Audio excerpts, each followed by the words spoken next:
Evangelio de nuestro Señor Jesucristo según San Juan. Jesús dijo a los judíos: Mi Padre trabaja siempre y yo también trabajo. Pero para los judíos esta era una razón más para matarlo, porque no solo violaba el sábado, sino que se hacía igual a Dios, llamándolo su propio Padre. Entonces Jesús tomó la palabra diciendo: Les aseguro que el Hijo no puede hacer nada por sí mismo, sino solamente lo que ve hacer al Padre. Lo que hace el Padre lo hace igualmente el Hijo, porque el Padre ama al Hijo y le muestra todo lo que hace, y le mostrará obras más grandes aún para que ustedes queden maravillados. Así como el Padre resucita a los muertos y les da vida, del mismo modo el Hijo da vida al que Él quiere. Porque el Padre no juzga a nadie, Él ha puesto todo juicio en manos de su Hijo, para que todos honren al Hijo como honran al Padre. El que no honra al Hijo, no honra al Padre que lo envió. Les aseguro que el que escucha mi palabra y cree en aquel que me ha enviado, tiene vida eterna, y no está sometido al juicio, sino que ya ha pasado de la muerte a la vida. Les aseguro que la hora se acerca y ya ha llegado en que los muertos oirán la voz del Hijo de Dios, y los que la oigan vivirán. Así como el Padre dispone de la vida, del mismo modo ha concedido a su Hijo disponer de ella, y le dio autoridad para juzgar, porque Él es el Hijo del Hombre. No se asombren, se acerca la hora en que todos los que están en las tumbas oirán su voz y saldrán de ellas. Los que hayan hecho el bien resucitarán para la vida. Los que hayan hecho el mal resucitarán para el juicio. Nada puedo hacer por mí mismo. Yo juzgo de acuerdo con lo que oigo, y mi juicio es justo, porque lo que yo busco no es hacer mi voluntad, sino la de aquel que me envió. Palabra del Señor. Es maravilloso este texto de Jesús, de su enseñanza, en el Evangelio de Juan, donde él declara estas verdades tan profundas, tan fuertes teológicamente, y que tanto bien nos hacen a medida que se acerca la Semana Santa. Yo no he venido a hacer mi voluntad, sino la de aquel que me envió. ¿Por qué Jesús se pone en este plano de subordinación a Dios Padre? Porque en la Santísima Trinidad hay una jerarquía, hay una cabeza, que es el Padre, está el enviado, que es el Hijo, y luego está el que envían conjuntamente, el Padre y el Hijo, la tercera persona de la Santísima Trinidad, es decir, el Espíritu Santo. Sin embargo, estas tres personas, aun siendo distintas, conforman un solo Dios, una sola naturaleza, un solo ser.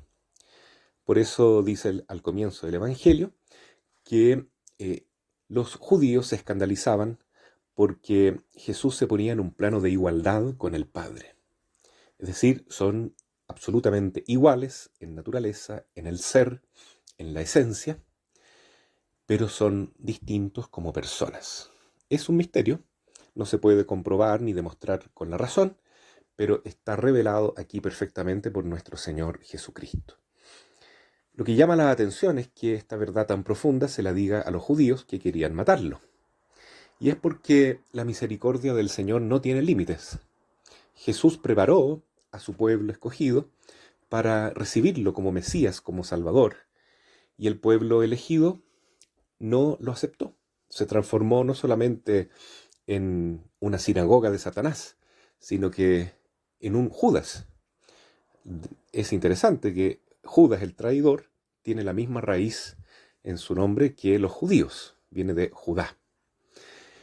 Y sin embargo, Jesús sigue amando a los judíos. Da la impresión que con estas palabras Jesús va preparando a los judíos de la última hora, a aquellos que se van a convertir, a aquellos que van a retomar el reino de Dios tal como lo habían despreciado, históricamente, en sus padres al menos, y en el momento que se conviertan, darán entonces al mundo el último signo de que la venida del Señor está próxima.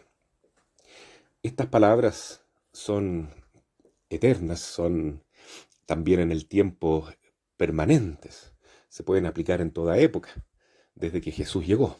Ha llegado la hora en que verán el signo de la resurrección. Algunos, dice Jesús, resucitarán para la vida y otros resucitarán para el juicio, porque el Hijo del Hombre, o el Hijo de Dios también, que es lo mismo en este caso, no hace nada por su cuenta, sino que todo lo que hace es según la voluntad del Padre, declarando así que la divina voluntad, el reino de la divina voluntad, pertenece en última instancia al Padre eterno. Tal como decimos en el Padre Nuestro, hágase tu voluntad, así como en el cielo, también en la tierra. Un día vendrá el reino de la divina voluntad, es decir, el Padre reinará en su divina voluntad, Él que es suprema bondad. Reinará también por medio de su Hijo, que es suprema verdad. Reinará también por medio del Espíritu Santo, que es suprema belleza, amor entre el Padre y el Hijo. Entonces, Jesús no hace nada por su cuenta, actúa como enviado del Padre y lo que quiere el Padre es transformarlo en justo juez en el último día, en el día de la resurrección de los muertos. Y esta hora está cerca, dice Jesús. Estas palabras entonces están cada vez más cerca. En nuestra época ya nos estamos aproximando, mucho más que los primeros apóstoles, del último día. Y nos estamos aproximando también de la conversión de los judíos, aquellos a quienes Jesús dirige estas palabras tan amorosas, ¿no? Los representantes del pueblo de Israel que se convertirán y que no solo serán apóstoles de Jesús en los primeros tiempos, sino que también en los últimos tiempos, los grandes apóstoles de Jesús, aquellos que están señalados, como dice el Apocalipsis, 144.000, que tendrán una cercanía muy, muy especial con Jesús por toda la eternidad. Es entonces a estos judíos, amados de Jesús, que son su pueblo, su raíz, su sangre, a quienes Jesús les invita a resucitar no para el juicio eterno, sino para la vida eterna. Son palabras también en consecuencia para toda la iglesia. Toda la iglesia es el pueblo de Dios, aun siendo gentiles nosotros, es decir, no pertenecemos al pueblo judío desde el punto de vista de la religión. Entonces, sin embargo, somos parte del pueblo de Dios, porque hemos sido, en nuestra calidad de paganos o gentiles no judíos, injertados en esta raíz que es el reino de Dios instaurado en la tierra, ya en el Antiguo Testamento, y sobre todo con el nacimiento de Jesús. Pero ojalá que no dejemos de lado esta enseñanza de Jesús, no queramos ser como estos primeros judíos que rechazaron a Cristo, no lo aceptaron como Mesías y se convirtieron en anticristos, anticristianos, como muy bien explica San Juan Evangelista. Solo el que tiene el Espíritu de Dios declara que Jesús es el Señor, que Jesús es Hijo de Dios. Y por eso Jesús mismo lo proclama en este Evangelio. Él es Dios, igual al Padre, igual al Espíritu Santo. Pero es en orden de jerarquía enviado por el Padre. Nada hago por mi cuenta, todo lo que les digo se lo he escuchado al Padre y lo hago por mandato del Padre. Así también nosotros, como iglesia, debemos hacer la voluntad de Dios y no rechazar la voluntad de Dios que se ha manifestado a lo largo de 2000 años en el magisterio de la iglesia. Si comenzamos a rechazar la doctrina de Cristo que se ha manifestado en la Santa Iglesia por estos 2000 años, vamos a estar convirtiéndonos en estos nuevos judíos anticristianos que quieren matar a Jesús en el cuerpo místico.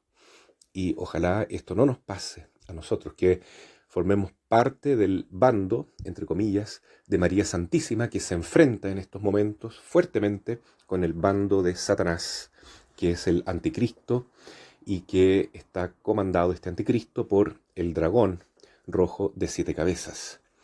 Con este signo de la apostasía que se da incluso dentro de la iglesia, que se representa en Apocalipsis 13 con el monstruo vestido con piel de cordero, que es en el fondo un demonio. Habla como un dragón y tiene 2 cuernos. Es justamente la masonería infiltrada en la iglesia.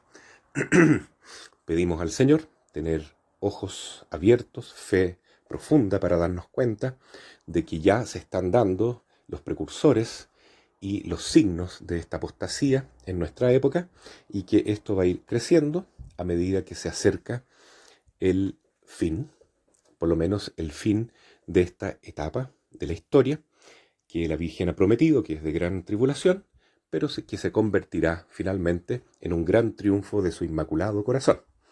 Queremos, por tanto, aprovechar esta cuaresma para convertirnos más y más y ser profundamente hijos de María, consagrados a ella, para ser reconocidos por Jesús como los hijos de la mujer vestida de sol, profetizada también, en primer lugar, y en el primer momento de la historia, en Génesis 3, versículo 15, la enemiga de la serpiente antigua.